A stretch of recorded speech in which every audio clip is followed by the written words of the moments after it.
வணக்கம் மாணவர்களே. இந்த வீடியோவில் 9ஆம் வகுப்பு கணிதம் அலகு 8 புள்ளியியல் இதில் எடுத்துக்காட்டு 8இல் 17 பார்க்க போகிறோம். என்ன கொடுத்துருக்காங்க பாருங்க. கீழ்காணும் தரவுகளுக்கு முகடு காண்க. இங்கே மதிப்பெண்களும் மாணவர்கள் எண்ணிக்கை இருக்குது. இதுக்கு நம்ம என்ன கண்டுபிடிக்கணும்? முகடு கண்டுபிடிக்கணும். இந்த மதிப்பெண்கள் பாருங்க, 1லேருந்து 5, 6லேருந்து 10 தொடர்ச்சியாக இல்லை. தொடர்ச்சியாக நமக்கு இருக்கணும். அதாவது இங்கே எதில் முடிஞ்சிருக்கோ அதிலே ஆரம்பிக்கணும். இது தொடர்ச்சியாக இல்லை, இதை தொடர்ச்சியாக மாற்றணும். அப்போ என்ன செய்யணும்னா, இந்த கீழ்ப்புற எல்லை இருக்கு இல்லையா, இதிலிருந்து ஒரு 0.5 மைனஸ் பண்ணணும். இந்த மேற்புற எல்லை இருக்கு இல்லையா, அது கூட ஒரு 0.5 கூட்டணும். இந்த மாதிரி மாத்திரம்னா தொடர்ச்சியாக மாறிவிடும். இப்போ பாருங்க, 1 இருக்கா, 1ன்னா 1.0ன்னு அர்த்தம். கீழ்ப்புற எல்லை இதில் என்ன செய்யணும்? 0.5 நம்ம மைனஸ் பண்ணணும். மைனஸ் பண்ணுவோமா? இங்கேருந்து 0லேருந்து 5 கழியுமா, இங்கேருந்து கடவாங்க 10, 10ல் 5 கழிச்சா 5 புள்ளி வச்சாச்சு. இங்கே 0 கழிச்சா 0 தான். அப்போ இங்கே நமக்கு என்ன வரும்? 0.5. அதுக்கடுத்து பாருங்க, 5 இருக்கா, 5ன்னா 5.0ன்னு அர்த்தம். இது கூட 0.5 கூட்டணும். கூட்டுங்க, என்ன வரும்? 5 5. அப்போ 5.5. 5.5. இப்போ பாருங்க, 6 கீழ்ப்புற எல்லை 0.5 கழிக்கணும். 0.5 கழிச்சோம்னா 5.5 வரும். நீங்கள் போட்டு பாருங்க, சரியா? 10 இருக்கு, 0.5 கூட்டணும். அப்போ 10 கூட 0.5 கூட்டினா 10.5. பாருங்க, 10னா 10.0, எதை கூட்டணும்? 0.5 கூட்டுங்க. 5 0 10.5. அதே மாதிரி இந்த 6 இருந்துச்சா, இது கீழ்ப்புற எல்லை. 6னா 6.0, எதை கழிக்கணும்? 0.5 மைனஸ் பண்ணணும். அப்போ இங்கேருந்து கடை வாங்கணும். இங்கே 5ஆக மாறும், இந்த 10ஆக மாறும். 10ல் 5 கழிச்சோம்னா 5, இந்த 5 அப்படி வந்துடும். பாருங்க, 5.5, இதை கழிக்கும்போது 10.5. சரியா? இப்போ அடுத்தது பாருங்க, அப்படியே இது பண்ணுறோம் பாருங்க. 11ல் 0.5 கழிச்சோம்னா 10.5 வரும். 15ல் 0.5 கூட்டினோம்னா என்ன வரும்? 15.5 வரும். அதுக்கடுத்து 16 கீழ்ப்புற எல்லை 0.5 கழிக்கணும். அப்போ என்ன வரும்? 15.5 வரும். 20 மேற்புற எல்லை கூட்டணும். அப்போ கூட்டினா என்ன வரும்? 0.5, 20.5 வரும். 21 கீழ்ப்புற எல்லை 0.5 மைனஸ் பண்ணுங்க. அப்போ என்ன வரும்? 20.5. அதுக்கடுத்து பாருங்க, 25 0.5 கூட்டணும். அப்போ 25.5. 25.5. இப்போ பாருங்க, தொடர்ச்சியாக மாறிடுச்சு. 5.5 5.5, 10.5 10.5, எல்லாமே தொடர்ச்சியாக மாறிடுச்சு. நமக்கு நிகழ்வெண் எந்த மாற்றமும் இல்லை. 7 10 16 32 24, இது எந்த மாற்றமும் இல்லை, அப்படியே எடுத்து எழுதிட்டோம். இப்போ இந்த இது பாருங்க, அட்டவணை மாதிரி இருக்கா, வகைப்படுத்தப்பட்ட நிகழ்வெண் பரவல் இல்லையா. இதில் நம்ம இந்த நிகழ்வெண் இருக்கு இல்லையா, இந்த 2 இதை வச்சு தான் நம்ம இது பண்ணோம். இதில் மிகப்பெரிய நிகழ்வெண் எது பாருங்க?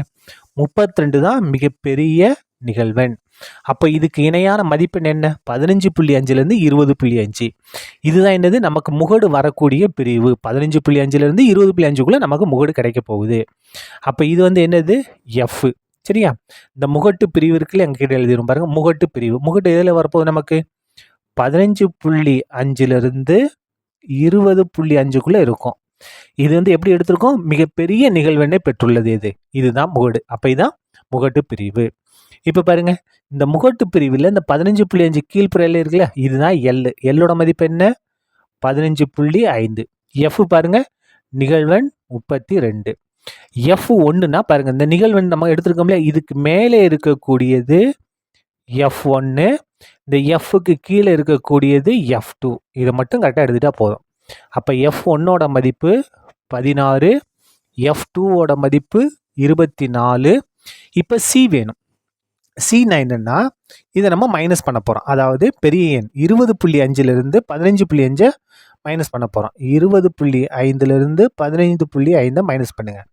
5ல் 5 கழிச்சா 0, கடை வாங்கினா 10, 10ல் 5 கழிச்சோம்னா 5. இந்த இடத்துல என்ன இருக்கும்? 1 இருக்கும், 1ல் 1 வச்சு 5.0. 5.0ன்னு அர்த்தம் 5ன்னு அர்த்தம். அதாவது 20.5ல் 15.5 கழிச்சோம்னா 5. இப்போ எல்லா மதிப்பும் நம்ம கண்டுபிடிச்சிட்டோம்.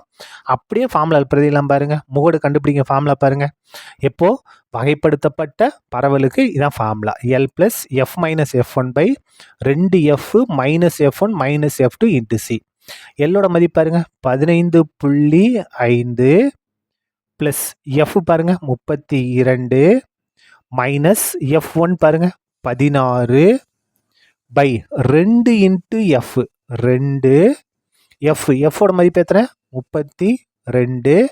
ஃபார்முலா மைனஸ் F1ஓட மதிப்பு 16, ஃபார்முலா இருக்க மைனஸ் F2ஓட மதிப்பு 24 பெருக்கல் சியோட மதிப்பு 5. இதை சுருக்கிட்டோம்னா நமக்கு தேவையான ஆன்சர் கிடைச்சிடும். சுருக்கிடலாமா? ஈக்குவல் டு 15.5 ப்ளஸ் 32ல் 16 கழிச்சா 16 பை 2 32 64. ரெண்டையும் 32 பேர்னா 64. பாருங்க, இது ரெண்டு ஒரே குறி, அப்போ கூட்டலாம் இல்லையா? 16 24 கூட்டினா என்ன வரும்? 16 24 கூட்டினா 40. மைனஸ் இருக்கனால -40. சரியா? ஒரே குறி கூட்டி அதே குறியை போடணும். பெருக்கல் 5. அடுத்த ஸ்டெப் பாருங்க. ஈக்குவல் டு 15.5 ப்ளஸ் 16 பை 64ல் 40 கழிச்சோம்னா 24 பெருக்கல் 5 அப்படியே வந்துடும். இதை கேன்சல் பண்ணுவோமா? பாருங்க, எந்த வாய்ப்பாடு? 4 வாய்ப்பாடு பாருங்க. 4 16, 6 24 ஈக்குவல் டு 15.5 ப்ளஸ் இங்கே 4 இருக்குது, இங்கே 5 இருக்குது. 4 5 பெருங்க, 4 5 20 பை இந்த 6 அப்படியே வந்துடும். இங்கே 4 இருக்குது, இங்கே 5 பெருக்கி எழுதிட்டோம். 4 5 20 பை 6 அப்படியே வந்துடும். இப்போ பாருங்க, ஈக்குவல் டு இந்த இடத்துல இன்னும் கூட கொஞ்சம் சுருக்கி இருக்கலாம் இல்லையா? சுருக்கிடுவோமா? பாருங்க, எந்த வாய்ப்பாடு பண்ணிக்கலாம்? 2 வாய்ப்பாடு பாருங்க. 2 6 2 20 இந்த மாதிரி சுருக்கி இருக்கலாம். ஈக்குவல் டு என்ன வரும் இந்த இடத்துல? 15.5 ப்ளஸ் 10/3ன்னு வந்திருக்கும். இப்போ பாருங்க, ஈக்குவல் டு 15.5 ப்ளஸ் 10 3 கொண்டு வகுக்க போகிறோம். வகுக்கலாமா? 10 3 கொண்டு பாருங்க, 3 9, 3 9 கழிச்சிட்டா 1. 1 3 கொண்டு வகுக்க முடியாது, இங்கே 0 சேர்த்தணும், இங்கே புள்ளி வச்சிடணும். அதுக்கடுத்து 10 3 9, 3 9 கழிச்சிருங்க 1. என்ன செய்ய முடியாது? 1 3 கொண்டு வகுக்க முடியாது, இங்கே 0 சேர்க்கணும். இப்போ 10,000 3 9 திரும்ப 1 இப்படி போய்கிட்டே தான் இருக்கும். அப்போ நமக்கு 2 இலக்கம் போதும். அப்போ ஆன்சர் என்ன? அதாவது 10 3 கொண்டு வகுத்தோம்னா 3.33. இப்போ 2 கூட்டிக்கலாமா? இந்த இடத்துல கூட்டி காமிக்கிறேன் பாருங்க. 15.5ன்னா இந்த இடத்துல இன்னொரு 0 சேர்த்துக்கலாம், தப்பு கிடையாது. எதை கூட்டணும்? 3.33 கூட்டணும். அப்போ புள்ளிக்கு வலது பக்கம் 3 3, இடது பக்கம் 3 கூட்டுங்க. 3 5 3 கூட்டினா 8, புள்ளி வச்சாச்சு. 5 3 கூட்டினா 8 1. அப்போ 18.83. இதான் என்னது? நமக்கு தேவையான முகடு. சரியா? அவ்வளோதான், இந்த கணக்கு முடிந்தது. நன்றி.